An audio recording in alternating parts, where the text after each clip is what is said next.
오늘 우리 함께 나누실 말씀은 사도행전 4장 1절에서 12절까지의 말씀입니다. 사도행전 4장 1절에서 12절 우리 다 같이 함께 합독하시겠습니다. 사도들이 백성에게 말할 때에 제사장들과 성전 맡은 자와 사두개인들이 이르러 예수 안에 죽은 자의 부활이 있다고 백성을 가르치고 전함을 싫어하여 그들을 잡음에 날이 이미 저물었으므로 이튿날까지 가두었으나 말씀을 들은 사람 중에 믿는 자가 많으니 남자의 수가 약 5천이나 되었더라. 이튿날 관리들과 장로들과 서기관들이 예루살렘에 모였는데 대제사장 안나스와 가야바와 요한과 알렉산더와 및 대제사장의 문중이 다 참여하여 사도들 가운데 세우고 묻되 너희가 무슨 권세와 누구의 이름으로 이 일을 행하였느냐. 이에 베드로가 성령이 충만하여 이르되 백성의 관리들과 장로들아, 만일 병자에게 행한 착한 일에 대하여 이 사람이 어떻게 구원을 받았느냐고 오늘 우리에게 질문한다면 너희와 모든 이스라엘 백성들은 알라.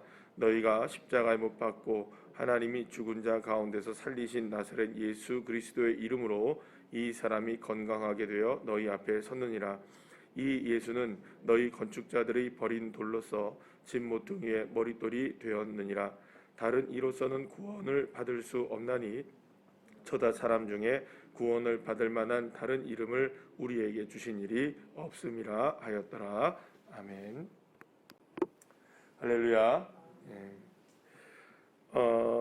세상 사람들에게 예수님의 존재는 십자가에서 저주를 받아 죽은 사람으로 되어 있습니다.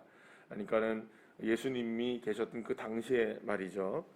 그런데 마치 그가 다시 살아난 것과 같은 역사가 다시금 예루살렘 한복판에서 일어나게 되자 예수님을 십자가에 못 박혀 죽게 만들었던 그 당사자들은 당황할 수밖에 없었습니다. 분명히 예수를 죽였는데 왜 그가 살아나는 것과 똑같은 역사가 일어나지? 여러분들 긴장할 수밖에 없겠죠. 그리고 그들이 무슨 얘기를 합니까? 그 제자들이, 그러니까 그 일을 행하고 있는 사람들이 이게 누구 이름으로 일어난 것이다, 예수 그리스도의 이름으로 일어난 것이다 라는 것을 이야기하고 있었기 때문입니다. 그러니까 복음을 지금 전하고 있는 거예요. 그러니까 그들이 가만히 있으면 되는데 예수 그리스도의 이름을 자꾸 전하고, 그러니까 예수 그리스도라는 말을 여러분 잘 보시면 그냥 예수님의 이름만 전하는 게 아니라 예수가 뭐라는 겁니까? 그리스도다, 그러니까 메시아다라는 걸 전하고 있는 거예요.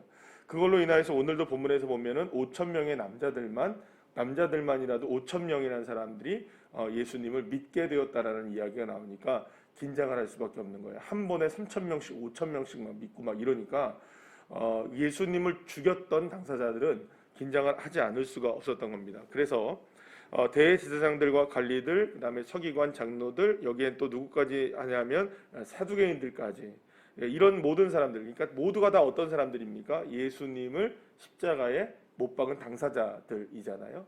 이들이 모두가 다 모이게 됩니다. 이들이 모두가 다 모이는데 오늘 보면 여러분들 6절 말씀 보시게 되면 대제사장의 이름들이 다 나와요. 그러니까는 우리가 예수님이 못 박혔을 때에는 이만큼의 이름들이 나옵니까, 안 나옵니까? 사실은 안 나와요. 근데 이렇게 많은 대제사장들이 다 모였어요. 그러니까 그만큼 지금 지금 종교 지도자들과 지금 이스라엘의 유대 민족의 지도자들은 굉장히 당황했던 것이죠. 그래서 어떻게 합니까? 이들을 잡아놓습니다. 그러니까 제자들과 복음을 전했던 사람들을 다 옥에다 잡아둬요, 일단은. 그리고 나서 그들에게 질문을 이제 모여서 이거 어떻게 하냐, 이거 다시 한번 물어보자. 도대체 무슨 일이 일어나는 건지 정확하게 이 사람들을 알아보자. 예수는 분명히 죽었는데 어떻게 해서 예수의 이름이 나타나느냐, 이걸 다시 한번 물어보자 해서 그들을 가둬놓고 이제 그들을 질문하기 시작했던 겁니다. 그런데 여기서 우리가 한 가지 놀라운 사실은 이 베드로가 이전 같으면 어떻게 됐던 사람입니까? 도망갔던 사람이잖아요. 예수님이 그 대제사장의 뜰에 잡혀갔을 때에 그 뜰에 들어가 보지도 못하고 예수님 가까이 가보지도 못하고 결국에는 도망쳤던 사람인데, 지금 잡혀 있고 그 다음에 그러니까 자칫 잘못하면 이 사람은 어떻게 됩니까? 베드로는 지금 여기서 옥에 갇혀서 자기도 똑같은 신세가 될 수도 있는 상황임에도 불구하고 당당하게 누구를 이야기하느냐? 오히려 갇혀 있음에도 불구하고 예수 그리스도의 복음을 전하게 됩니다. 그러니까 수많은 사람들 앞에 당당하게 예수 그리스도를 죽인 자들 앞에, 그러니까 말하자면 어떻게 보면 예수님에게 보면 완전한 원수잖아요. 그들에게 누구의 이름을 전하는 겁니까? 예수의 이름을 전하고 예수님의 능력을 전하고, 지금 아까 전에 먼저 이 사건이 무엇으로 지금 촉발됐냐 하면 성전 미문에 앉아 있었던 안진뱅이가 일어나게 됐던 그 사건으로 일어나서 지금 굉장히 문제가 심각해진 상황이잖아요. 그러니까 그 상황 속에서 어떻게 그를 걷게 되었느냐라는 거 질문했을 때, 당신들이 죽였던 누구? 예수라는 사람이 이 사람을 낫게 했다. 지금 그 사람이 분명히 죽었으나 그 사람의 이름으로 우리는 이 사람을 낫게 했다. 우리를 주목하지 말아라. 당신들이 죽인 예수 그리스도가 이를 살렸다라고 이야기를 당당하게 지금 하고 있는 것을 봅니다. 여러분, 이런 말이 있습니다. 메신저, 그러니까 메신저는 죽어도 메시지는 죽지 않는다라는 말이 있습니다. 이 무슨 말인지 아시겠어요? 그러니까 말씀을 전하는 사람은 죽을 수 있어요. 그러나 전하신 말씀은 죽지 않습니다. 여러분, 이거를 우리가 알 수 있는 한 가지가 뭐냐면, 우리나라에 복음을 들고 왔던 토마스 선교사님이 대동강변에서 그 복음을 제대로 전해보지도 못하고 대동강변에서 죽습니다. 그리고 죽어가는 그때에 한 사람에게 뭘 전합니까? 성경을 하나를 전해요. 근데 받아뒀던 그 성경 하나가 결국에는 평양을 부흥시키고 우리나라를 복음화시켰던 거예요. 그러니까 결국에는 메신저는 죽을 수 있습니다. 전달자는 죽을 수 있어요.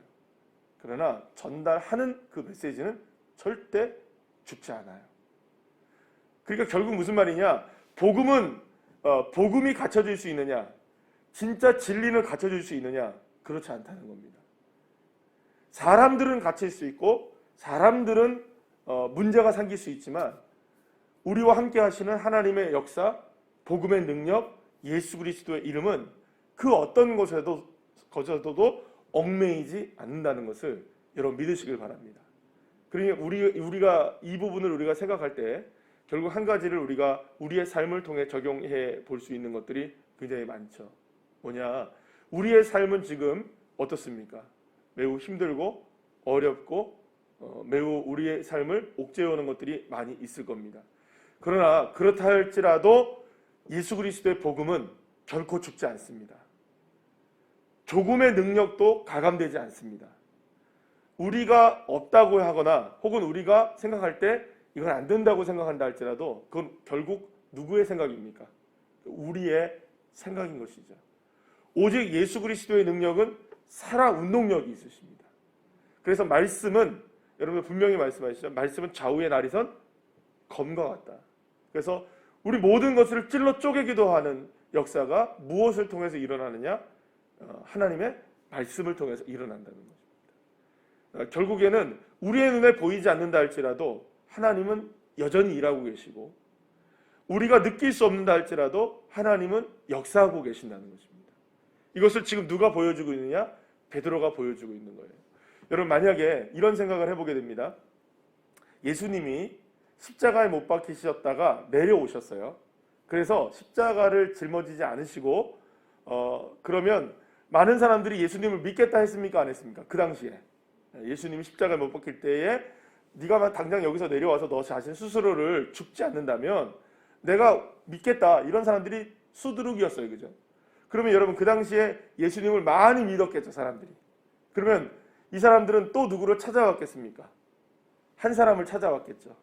누구? 예수라는 한 사람을 찾아왔을 겁니다. 그러면 예수님이 계속 뭐하고 계실까요? 지금도 어쩌면 계속해서 밤낮 없이 사람들을 만나서 계속해서 안수하시고 치유하시고, 또 밤이 맞도록 또 기도하시고, 내려오셔서 또 안수하시고 치료하시고, 이 일 지금까지 계속 하셨겠죠? 이거는 몇 명이 하는 일입니까? 한 사람이 하는 일이에요. 그런데 예수님이 십자가에 죽으심으로 부활하심으로 또 성령의 역사가 일어남으로 예수 그리스도의 이름만 믿는 사람들이라면 누구나 할 것 없이 이 놀라운 능력을 갖게 되는 거예요. 그러면 여러분, 예수님이라는 한 분에게 갇혀 있었던 이 놀라운 능력이 이제는 예수 그리스도의 이름을 믿는 사람의 누구에게나 이 능력이 그대로 전달돼요. 믿는 자들에게는 이러한 표적이 따르리니. 할렐루야. 그러면 여러분 보세요. 예수님은 예수님의 몸 안에 한 분에게 갇혀져 있는 분이 아니라 이제는 모든 상황과 모든 사람들과 모든 그 상황들을 초월하여 누구에게나 역사하게 되는 것입니다. 누구를 믿는 사람들에게, 예수 그리스도의 이름의 권세를 믿는 자들에게. 그러니까 결국에는 예수님은 그 누구에게도 얽매이지 않으시고 그 누구에게도 갇혀 계시지 않는 분이 되신 거예요. 누구에게? 예수 그리스도의 이름을 믿는 자들에게. 사랑하는 여러분, 그래서 오늘 이 시간 그 베드로는 이 일을 선포하고 있는 겁니다. 절대로 예수 그리스도의 이름은 그 어떤 것에도 얽매이지 않는다. 어떤 것에도 갇혀져 있지 않는다. 예수님이 눈앞에 보이든 안 보이든 이제는 예수 그리스도의 이름을 믿는 자들에게는 하나님의 자녀가 되는 권세가 주어지고, 그리고 그 권세를 믿는 자들에게는 지금 모든 표적이 따르게 되는 놀라운 역사가 일어나게 된다. 결국엔 여러분, 누구를 집중해야 되나요? 우리의 상황이 아닌 예수, 우리의 형편이 아닌 예수. 그 예수에게 우리에게 집중을 할 때, 우리가 집중을 할 때 비로소 하나님의 나라가 이루어지게 되는 것입니다. 만약에 여러분, 예수님이 여전히 그냥 육신으로 살아계셨다면 여러분 어떻게 됐을까요? 그거는 이제 우리는 여러분, 만약에 예수님이 그냥 육신으로 살아계셨을 때만 예수님이셨다면 우리 지금까지 예수님이 살아계셔야 되는 거예요. 육신으로. 그럼 우리는 구원 받았을까요? 못 받았을까요? 모르겠어요. 어떤 방법으로 하나님이 쓰셨을지. 그렇게 안 하셨으니까 감사하신 거죠. 그러니까 우리에게 놀라운 구원의 역사가 지금 이 순간에도 이루어질 수 있는 것은 바로 예수님이 십자가에 죽으시고 성령으로 우리에게 역사하셨기 때문인 것이죠. 그 이름을 믿는 자, 그 이름을 부르는 자, 그 이름을 외치는 자, 예수 그리스도의 이름을 외치는 그 사람에게 복음의 역사는 오늘도 어떤 상황에서도 불구하고 역사가 일어나는 겁니다. 그래서 오늘 본문에서 베드로가 뭘 얘기하느냐, 건축자들이 버린 돌이 그 건물에 머릿돌이 되었다. 옛날에 모퉁이 돌이라고 표현되어 있죠. 모퉁이 돌이 되었다. 머릿돌이 되었다. 여러분, 절대로 예수님은 버려질 이름이 아니시라는 겁니다. 사람들은 버릴 수 있습니다. 사람들은 무시할 수 있습니다. 그러나 주님이 그 무시 때문에 무시당하는 것이 아니에요.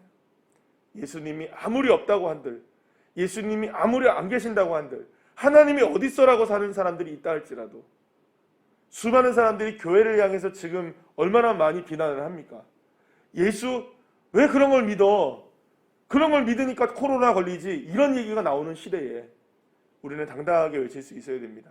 그럼에도 불구하고 예수의 이름이 생명이고, 그럼에도 불구하고 예수의 이름이 능력이며, 그럼에도 불구하고 예수님의 이름만이 나에게 소망이고 우리의 가정의 소망이고 우리나라의 민족의 소망이라는 사실, 그 이름을 외치는 자가 되어져야 되는 것이죠. 사랑하는 여러분, 예수님이 우리의 머릿돌이 되심을 믿고 그 머릿돌이신 예수님을 온전히 바라보면서 오늘 하루도 넉넉하게 이기는 자 되시는 주의 자녀들 한 사람 한 사람 되시기를 간절히 축원합니다. 기도하시겠습니다.